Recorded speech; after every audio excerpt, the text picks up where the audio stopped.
What is going on, beautiful people? Welcome to a speedrunning video for Haderax the Invincible. In this video, I think I'm going to show 3 or 4, I think it's 4 total world record speedruns here. Now, previously, I believe Lazy Data had the world record here at like 6.2 seconds or something. And I need to make a note on that. Whenever you do a speedrun here, there's people debate on whether you should go by when the boss's health bar pops up on screen or when their red dot pops up on screen. Now, I think going by the health bar is better, and so does Lazy Data, because you can manipulate when the red dot appears. So I would say just go by the health bar popping up. However, I made sure to beat them both just to be safe. So when we get to the last run, I'll actually show 2 different timers, one for the health bar and one for the red dot.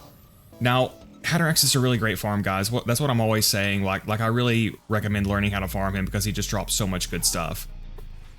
Now, you can see in this speedrun, I did the same trick I did in my Terramorphous speedrun, where I used a longer fuse time crossfire to anticipate the raid boss spawning, you know. So I was able to throw them early, so then I could skip my grenade throw, which saved me a little bit of time here.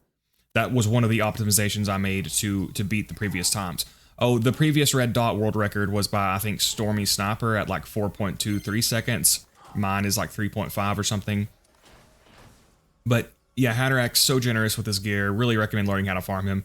And these runs weren't even particularly good ones. Like, I've got way better stuff from him. But, you know, I just figured I'd go ahead and show these because the kills only take a few seconds anyway.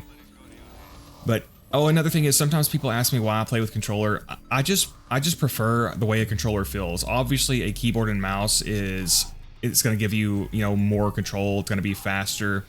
But I just like the way the controller feels, and as long as I can keep getting the records without having to use a keyboard and mouse, I'm gonna stick with the controller. You could definitely shave, you know, at least some frames off by using a keyboard and mouse, and maybe eventually I'll switch to that. But again, for now, as long as I can do this, you know, with my preferred method of playing, that's what I'm gonna do. Another thing is why I prefer going by the boss's health bar popping up is that is one of the challenges to doing this speedrun, is getting into position fast enough before his name pops up.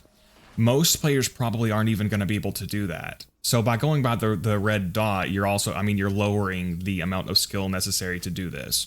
And this is not a bore kill, guys. This is just the way Haderax works. He takes extreme damage on that weak spot. So bore is not doing this. I do not consider bore kills or pre-stacking. I don't consider anything like that to be a legitimate kill. I got a bunch of comments like that on the short. Not a bore kill. Yeah, a lot of your runs are going to fail because of bad RNG, guys. That's just how speedrunning works in this game. But you can see there's both of those times, 5 seconds by the health bar and 3 seconds by the red dot. But thanks for watching, guys. Special thanks to all of my members, and an extra special thanks to my Veracity Slayers, Evan, Cass, Drake Solidor, and Jonas Hedberg. Really appreciate the support, guys. Yeah, guys, thanks for watching. Stay safe and be here next time.